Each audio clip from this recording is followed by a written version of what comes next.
ज्या कोणाची गाडी असेल MH20 ही वायरा त्वरित काढून घ्या, अन्यथा क्रेन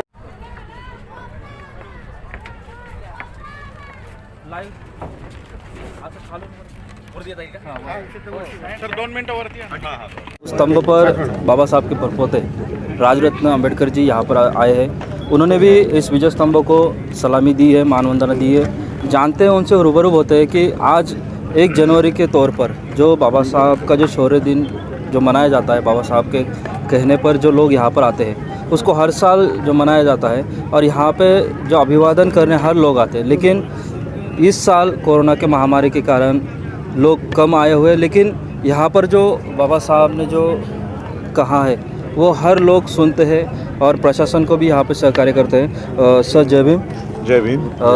जो इस साल जो कोरोना की महामारी है जी, उस वजह से यहाँ पर आज भीड़ कम दिखाई दे रही है, लेकिन बाबा साहब का जो कहना है वो जो यहाँ पे सब जो स्थानिक लोग हैं वो यहाँ पर आ चुके हैं, बड़े बड़े लीडर लोग हैं वो यहाँ पे आ चुके हैं। लेकिन बाबा साहब ने जो कहा था कि ये जो हमारे महार बटालियन का जो शौर्य है उस शौर्य को हम एक यादगार बनाकर हम उसकी प्रेरणा लेके हर साल हम आगे बढ़े और इस आने वाले जो परिस्थिति है, आने वाले जो मुकाम है उससे लड़कर हम आगे बढ़े। तो आप इस तौर पर क्या कहना है? सबसे पहले तो सभी दर्शकों को, भारत के लोगों को, विश्व के अम्बेडकराइट्स लोगों को आज शौर्य दिन की मैं बहुत बहुत ढेर सारी बधाइयाँ देता हूँ। देखिए, आज हम ये जो 1 जनवरी है ये हमारे लिए क्रांति का दिन है, हमारे लिए प्रेरणा का दिन है। बाबा साहब अम्बेडकर जी हमेशा यहाँ पर आकर नतमस्तक हुआ करते थे।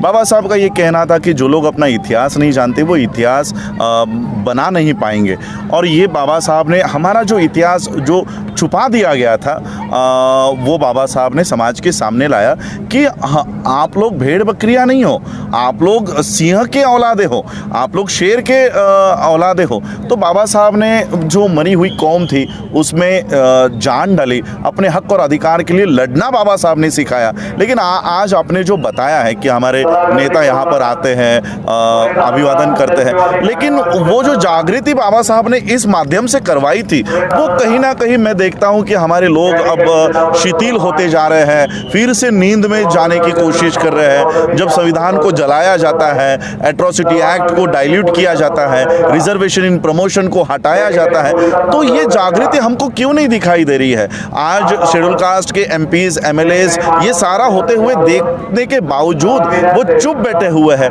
तो ये आज क्रांति स्तंभ को अभिवादन करते समय हम लोगों में ये भावना होनी चाहिए कि जो जागृति बाबा साहब ने हमारे में निर्माण की थी, आज वो जागृति का क्या हो रहा है? ये सिर्फ अपने इतिहास को अभिवादन करने का दिन नहीं है, हमारे प्रेजेंट को और हमारे भविष्य को उस तरह से ढालने का भी दिन है। लेकिन जब जागृति की बात आती है, जब बाबा साहब के विचारों के ऊपर चलने की बात आती है, तब कहीं ना कहीं हम लोग डगमगा जा रहे हैं। जैसे अभी देख लो, 2021 में अभी गणना आएगी, जनगणना आएगी। अब हमारा वर्ग ये किसी क्रिश्चियन में ये दुमत नहीं है, किसी सिख में ये दुमत नहीं है, कि किसी जैन में नहीं है कि रिलीजन क्या लिखना है। लेकिन बाबा साहब को फॉलो करने वाले लोग ये संभ्रम उनमें है कि हमको बौद्ध लिखना है या महार लिखना है। तो ये हम लोगों को जानना होगा कि हम सिर्फ बाबा साहब को और बाबा साहब के स्थलों को एक देवस्थान के रूप में कन्वर्ट करते जा रहे हैं, बाबा साहब को भगवान के रूप में कन्वर्ट करते जा रहे हैं, लेकिन बाबा साहब के कहने के ऊपर हम लोग नहीं चल रहे, उनके शिक्षाओं के ऊपर नहीं चल रहे। तो मैं चाहता हूं कि हमारा जो वर्ग है वो बाबा साहब के शिक्षाओं पे चले। बाबा साहब ने हमारा जो इतिहास था वो सामने लाया। 1956 में बाबा साहब ने जब देखा कि ये व्यवस्था हमको अधिकार देने के लिए तैयार नहीं है, ये आज ये जो भूमि है जहाँ पर ये 1817 में 31 दिसंबर 1817 में ये युद्ध हुआ, 1 जनवरी 1818 को हमको रिजल्ट मिला।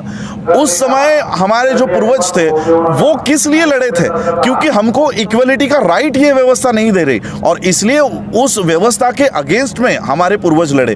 बाबा साहब भी उसी व्यवस्था के अगेंस्ट में लड़े कि हमको तुम इक्वल राइट्स दे दो। बाबा साहब को इक्वल राइट्स देने के लिए ये व्यवस्था तैयार नहीं थी, तब बाबा साहब ने बौद्ध धर्म अपनाया। तो अब हमारा कंक्लूजन क्या है? अब हमारा कंक्लूजन है बुद्धिज्म। तो हमको कंक्लूजन, बाबा साहब ने जो कंक्लूजन दिया है, हम उस कंक्लूजन की ओर जाना ही नहीं चाहते। तो कहीं ना कहीं हम लोगों को ये देखना होगा कि हम बाबा साहब को कहीं भगवान तो नहीं बना रहे, हम कहीं बाबा साहब को पूज रहे हैं और उनके विचारों के ऊपर चलने का काम कर रहे हैं या नहीं कर रहे। ये भी हम लोगों को 2021 में हम पदार्पण कर रहे हैं, तो ये सोचना होगा। सर मुझे पूछना था, 1858 में सब जगह कहते हैं कि 1858 में सबसे पहला युद्ध लड़ा, लेकिन यहाँ तो उससे पहले 40 साल पहले 1818 में सामाजिक युद्ध का में आप क्या कहेंगे? देखिए, बाकी के जो युद्ध थे, बाकी और ये युद्ध, अब वैसे तो पेशवा कई बार हारे हुए हैं, लेकिन ये युद्ध इसलिए महत्वपूर्ण है क्योंकि इस युद्ध के बाद से पूरी पेशवाई नष्ट कर दी गई थी। इसलिए ये युद्ध पहले से ही, और जैसे आपने कहा कि बाकी के युद्धों को सिखाया जाता है, पढ़ाया जाता है, सिलेबस में लाया जाता है, लेकिन इस युद्ध को कभी पढ़ाया नहीं जाएगा, कभी सिखाया नहीं जाएगा, सिलेबस में नहीं डाला जाएगा, क्योंकि ये युद्ध उस असमानता के विरुद्ध में है जो इस व्यवस्था में उसकी नींव थी, और इसलिए ये युद्ध कभी पढ़ाया नहीं जाएगा। आज भी एक वर्ग यहाँ पर काम करता है जो ये बताने का, संभ्रम निर्माण करने का काम करता है कि इस देश के लोगों ने, चाहे वो किसी जाति के हो, किसी धर्म के हो, ब्रिटिशरों के बाजू से लड़े और उन्होंने अपने ही लोगों को मारा। लेकिन क्या ये सच्चाई है? हम लोगों को देखना होगा कि हमारे जो पूर्वज लड़े वो उस असमानता के विरोध में लड़े जिन्होंने हमारे गले में हांडी और पीठ में झाड़ू टांग दिया था, बल्कि हमारे पूर्वज उनके पास गए और उन्होंने ये प्रार्थना की कि आप हमको इक्वल राइट्स दे दो, हम आपके विरोध में नहीं लड़ना चाहते। उस समय के पेशवाओं ने ये कहा कि सुई के ऊपर बैठेंगे, इतने भी अधिकार हम आपको देने को तैयार नहीं है, और वो भावना लेकर हमारे पूर्वज लड़े और उन्होंने वो पेशवाई को रद्द कर दिया। तो सर देखिए, 1818 में जो लड़ा हुआ, उस लड़ा के बाद यहाँ पर भीमा कोरेगांव का जो स्तंभ है वो अतिक्रमण से जुड़ा हुआ था, क्योंकि हम यहाँ पर लोग आने जाने में कम गिर रहे थे। उसके बाद दादा भाऊ अभंग करके जो नामक व्यक्ति है, बाबा साहब का जो बंदा है, उसने इस लड़ा को शुरुआत करके अकेला ही आज कोर्ट कचहरी कर इस जगह को मिलाने की कोशिश में लगा हुआ है। उन्होंने खेद किया कि कोई अम्बेडकरवादी नेता जो है वो इनके लिए सपोर्ट नहीं कर रहा, या कोई उनको पूछ ही नहीं रहा कि ये क्या चल रहा है क्या नहीं। बस 1 जनवरी आया, बस यहाँ पर आते बोलते जाते। तो उस बारे में आप एक बाबा साहब के परपोते होने के नाते आप इस लड़ाई में कैसे शामिल हो? जरूर मैं उनसे मिलने की कोशिश करूंगा, और जो कोई लीगल उन लोगों को एड देना है, जो कोई लीगल कार्रवाई वो कर रहे हैं, केस लड़ रहे हैं, कानूनी केस लड़ रहे हैं, उसमें ज़रूर हम लोग शामिल होंगे। बुद्धिस्ट सोसाइटी ऑफ इंडिया शामिल होगी। और जैसे आपने बताया, उन्होंने कहा कि 1 जनवरी तक ही हम इसको सीमित रखते हैं। हमको ये नहीं करना है, बल्कि ये हमारी जो स्थल है, आज हम लोगों को पता है कितनी दिक्कत होती है। यहाँ पर सभा लेने के लिए नहीं दिया जाता, लोगों को आने के लिए। आज देखिए कितने सारे लोगों को परमिशन नहीं मिली, कितने सारे लोगों को पासेस नहीं दिए गए, और इस देश का प्रधानमंत्री जब चाहे रामलीला कर लेता है, जब चाहे म्यूजिकल इवेंट रख लेता है, जब चाहे वो मंदिर का उद्घाटन रखता है। बिहार में 1-1 लाख लोगों को चुनाव के रैलियों में जब शामिल हो रहे थे तब कोविड नहीं था, बिहार में कोविड नहीं है।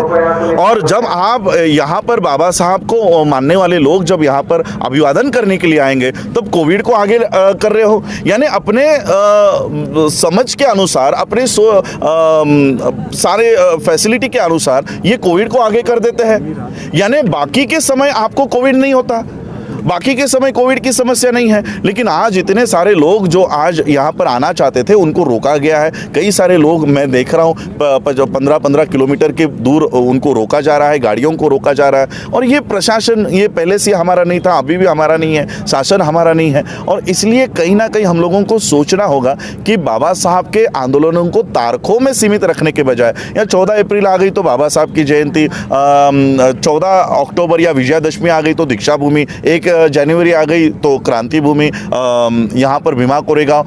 तो ये हम लोगों को तारीखों में बाबा साहब का आंदोलन सीमित रखने के बजाय बाबा साहब के विचारों के ऊपर चलना होगा।